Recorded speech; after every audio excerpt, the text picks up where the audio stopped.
Un sincrotró és una fàbrica de llum.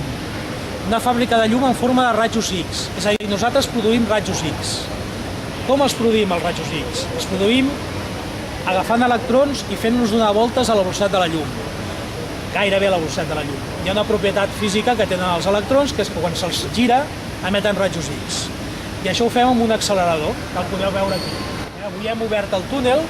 Sabeu que els rajos X són dolents per la salut. Per tant, quan això funciona està tapat, és un búnquer. És un búnquer de formigó. Que això fa que els rajos X, la radiació no pugui sortir. Però avui està apagat, hem obert el túnel i aquí podeu veure els acceleradors.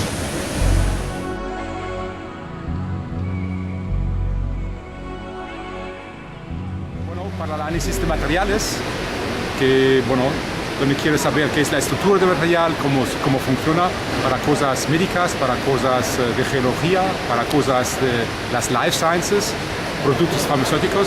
Luz es una herramienta muy general. Y en concreto ahora, ¿algún experimento concreto que nos pudiera decir que se está haciendo? Sí, hay muchas líneas. Bueno, tenemos estas 7 líneas y todos están en funcionamiento, ¿vale? Y por eso analizan muestras muy diferentes.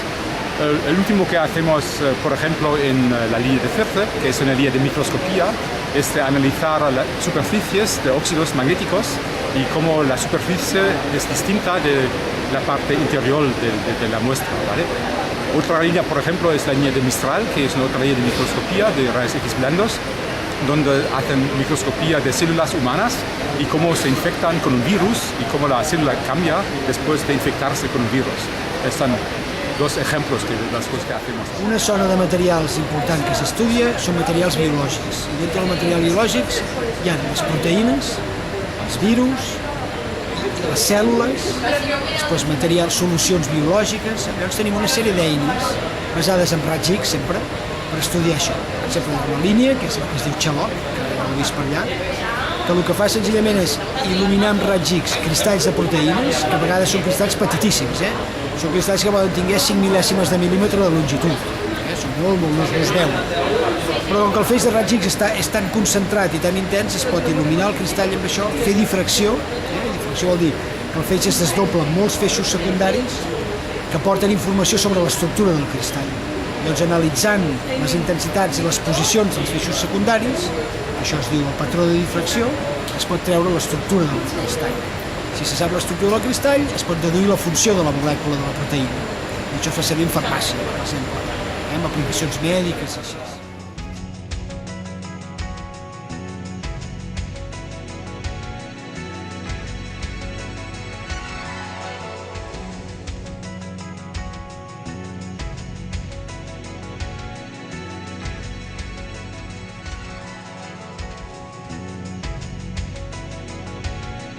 Els electrons donen voltes, produeixen rajos X i aquests rajos X surten per aquestes finestretes de color groc que podeu veure aquí, que aquí estan tapades, però que en alguns llocs estan obertes i hi ha un laboratori adossat.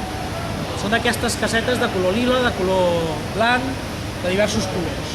Al ciclotró s'hi poden posar fins a 32 laboratoris experimentals, en el moment només n'hi ha 7. Cadascun costa sobre uns 5 milions d'euros. I amb les actuals condicions pressupostàries no hi ha diners per fer-ne més. Però en el futur tenim capacitat d'expansió per fer-ne fins a 32. Quins tipus de clients venen aquí? O sigui, són empreses privades, administració pública? La majoria de gent que ve de moment són institucions públiques, universitats i el Consell d'Investigació Científiques i gent dels instituts de recerca de per aquí i tal. I ara mateix ja hi ha diverses indústries que estan preparant contractes amb nosaltres per fer recerca. Tipus farmacèutic, o de tipus de plàstics, o de coses que els hi puguin interessar. Per això encara estem en fase de negociacions i de definicions d'objectius i tot això. I més o menys quan pot arribar a costar un experiment aquí? Entre quina franja pot arribar a costar?